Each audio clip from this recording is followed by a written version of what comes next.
Welcome on in, golf fans. It's your boy Gsluke here with our DFS value plays for this week's Charles Schwab challenge. Gonna do some dumpster diving here, try and uncover a few diamonds in the rough, as some would say out there. Some players priced towards the bottom of the Draftkings pricing that can help you spend up for an extra stud or two in lineups. And with some of that top end talent this week, I couldn't blame you for trying to jam in one or even two of those guys in the 10K range. And these sort of players are the exact kind of guys you can get to accomplish such a feat. Not only are you going to get some much needed salary savings, but also some, in a few cases, ownership leverage to the field to help you differentiate your lineups as well. So without further ado, a lot to talk about. Let's go ahead and start off with our first value of the week. Our first value play is going to be Brendan Todd at $7,800. And somebody I don't typically talk up here because without an elite driver, at many courses, he lacks the kind of top end upside or potential for top end upside that we're looking for in a GPP play. But around a track like Colonial, where most players aren't going to hit driver more than maybe 3-4 times any given round, these sort of players, like a Brendan Todd, Matt Kuchar, more of that plotter sort of type, come into play for top 5, top 10, certainly, maybe even for the winner's circle. So for Brendan Todd, perhaps a dark horse to go out there and accomplish that, but has a fantastic track record around here. So we go up here, scroll up to $7,800. You'll see that Brendan Todd finished in third last year, and 2 years ago had a T8 finish. For somebody of his track record, this is among some of the better course history that he has in his entire career. Of course, earlier this year, won at another one of these short positional tracks in a Pebble Beach, where it's all about driving accuracy, some of that wedge play, which is another prominent part of my player pool this week. If you're looking at my modeling, we're looking at that 50 to 125 yard range quite a bit, that 125 to 150, 150 to 175. Essentially, it's about setting up angles into greens, and then the closer you are to the hole, taking advantage of those birdie looks, which for Brendan Todd, he checks pretty much all of those boxes. When we look at the putting, we know he's among the best putters on the PGA Tour. His bent grass putting is among some of the best when it comes to his putting splits. You can see he's gaining close to 2/3 of a stroke per round there. You look at the last 36 round baseline. Let's scroll up here, find him here.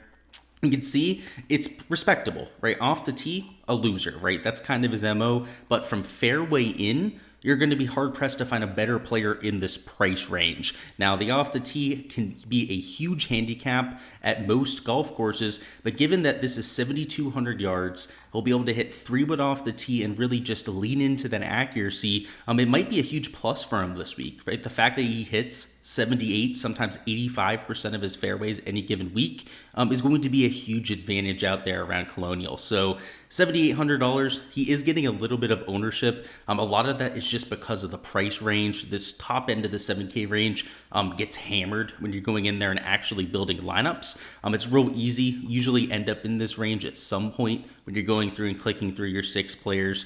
So they're all pretty much going to get some sort of ownership, but I have to say he's lower owned than a Bazane, he's lower owned than somebody like an Emiliano Grillo. So if you're looking at this range and trying to find the quote-unquote chalk, well, I'm not sure if I'd throw him in that argument. He's, I would say, averagely owned compared to some of the other guys around him, and considering this track record, is a player that I think is worth getting that leverage to. Next up, we've got ourselves a chalky play. Now, an 11% owned Eric Cole might seem a little bit off-putting, but let's take a look and see if it's worth it, right? Maybe he should be even higher owned than, let's say, the 11% mark I have him at. Take a look at the last 36 rounds. He's been ridiculous. Let's ignore the off the tee play, right? Kind of like we did for Brendan Todd. From fairway in, he's gaining pretty much half a stroke per round in every category, right? 1.3 strokes per round in total. And off the tee, he hasn't even been all that horrible. Just have to say, not the longest player. Also doesn't hit all that many fairways. So he's going to struggle in that department from time to time. But if he can hit those driving irons, those 3-woods off the tee around Colonial, I think this might be a perfect course fit for him. And of course, a track that he's never played at before. So we don't know how it's going to fit, but just from the theoretical standpoint, I think he fits this course to a T. You can see over the last 12 measured rounds, gaining 1.6 strokes per round. A lot of that coming with the short game and the iron play, which you'd love to see. He has been a very consistent iron player ever since coming out here in the PGA Tour. And the recent form, even in majors, right, has shown up, right? You go down here to Eric Cole, his first major was last time out, was respectable, had a T15, T23 the timeout before that, T5 finish. You do have a missed cut, sandwiched in there, so he's not impervious to going out there and missing a weekend from time to time. But in terms of your recent form, in terms of course fit, he's loved bent grass to this point. There's a reason why he has so much higher owned than everyone else in this range. So I think if you're playing at single entries, I love him for those kind of formats a little bit more so than GPPs. In GPPs, 11% ownership is a little bit steep, I have to say, right? Playing him in 25% of your lineups is a massive investment, but it is something that I'm personally going to be willing to do this week, right? You're going to have to ask yourself that question, whether you're willing to take an entire quarter of your lineups and allocate them to somebody like an Eric Cole. But for me, the answer is yes. So just being as transparent as humanly possible. Like I said, maybe in single entries, it's a better way to get that leverage in that kind of contest. But I'll be doing it in both kind of formats. Just worth noting, at the halfway point here, if you want access to all of my picks and projections, check those out on my Patreon page. There's a link down below. It is $10 a month. You get access to these spreadsheets that you can download on your device. Use the projections in your optimizers, right? Just copy and paste them in. I have ownership on there, my entire player pool, and there's a bunch of different versions that go out, right? I'm updating these constantly throughout the week. New ownership numbers, new sets of, information like tee times when they're dropping, of course, different player pool updates as it becomes more complete there. So if you've been wondering how to get access to everything that I have to offer, that's exactly where you can find it. I also do post all of my prop content there too, which honestly could be a whole other subscription for $10 a month, and I think people would pay for it. But at this point, it's all together. So all good value there. So take advantage of it while you can. Let's go to our last two picks here, which are both in the 6K range. So trying to force myself to be a little bit more uncomfortable this week with some of these value plays. And it's another guy who off the tee kind of struggles, right? Ben Griffin, right? From fairway in, one of the better players that you're going to find in this range. So going to Ben Griffin's profile, you can see what the approach play has been a little bit hairy over the last 36 rounds. That's why he hasn't been nearly as consistent or successful as what he was when he first came on the tour during the fall swing. Even the early part of 2023 was really on fire towards February and March. But still, really good around the green, really good with the putter. We go to the last 12 measured rounds, you can see it's very similar, right? Off the tee, around the neutral, okay, kind of struggling with the irons, and the short game is stout as always. At this kind of course, that'll get it done, right? And he's a high pedigree player that's going to make you a bunch of cuts out there. No event history to speak of. This is all about just fitting the golf course, right? We've seen these plotter types, right? I think Brendan Todd would be a really good comparison to a Ben Griffin.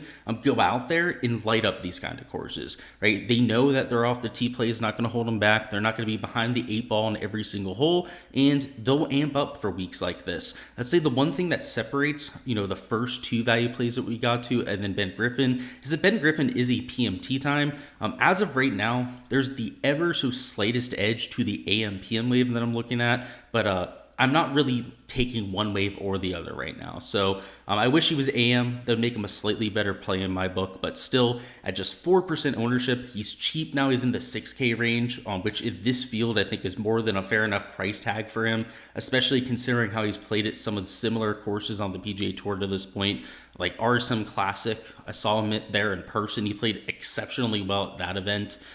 Very comparable to the conditions that you're going to get this week. So definitely a player that I'll be well over the field on, if not closer to the 4 to 5x leverage range. And our last play is going to be Callum Turan, who showed up at the PGA Championship, right? He made a bunch of birdies last week, made the weekend, loves bent grass, and I made sure that this wasn't a sample size thing because, a lot of times when we have someone that's maybe played 1.5 years on the PGA Tour, like a Callum Turan has, these putting numbers could just be because there's like 8 to 10 rounds in the sample. Well, Callum Turan, almost all of his top end finishes, for one reason or another, have come on bent grass. And when you take a look at those performances, he's had gains of 6 to 8 strokes on the greens at like the John Deere Classic. He's had it last week. He gained a bunch of strokes on the greens over there at the PGA Championship at Oak Hill. For whatever reason, almost all of his top end finishes on tour to this point have all been on bent grass.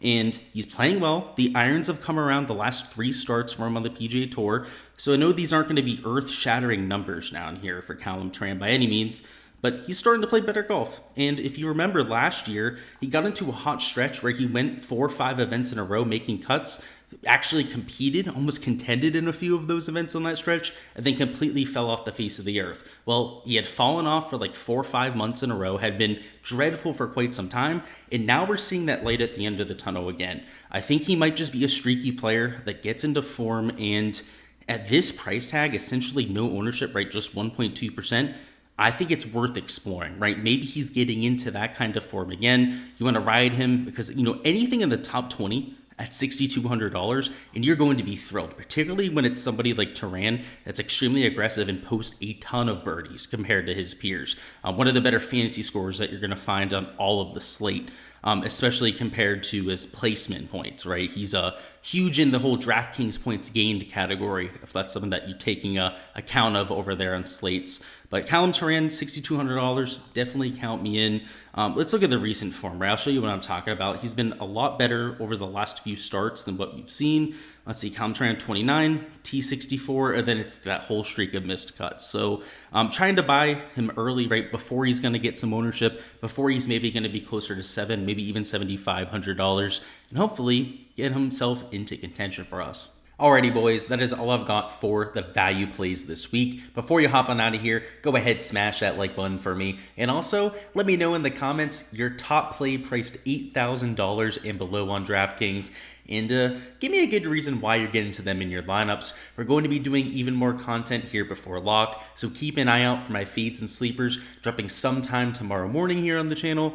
And of course, going to have our weekly DFS live stream that'll be at 7 p.m. Eastern time, covering all your questions down in chat. We'll go through some of the weather, we'll go through the DFS chalk, anything pertinent, both from the PGA DFS and of course over there on the prop side. So make sure to set a reminder. There's of course a link down below to that as well, so you can go down, set a reminder, don't forget about it tomorrow. And check out the Patreon page if you haven't already to get all of that behind the scenes access that I was talking about before. I appreciate all the support here on the channel. Best of luck with all those lineups, any outright bets that you decide to go with this week. Let's go out there, make it a profitable one, and cash out in those GPPs.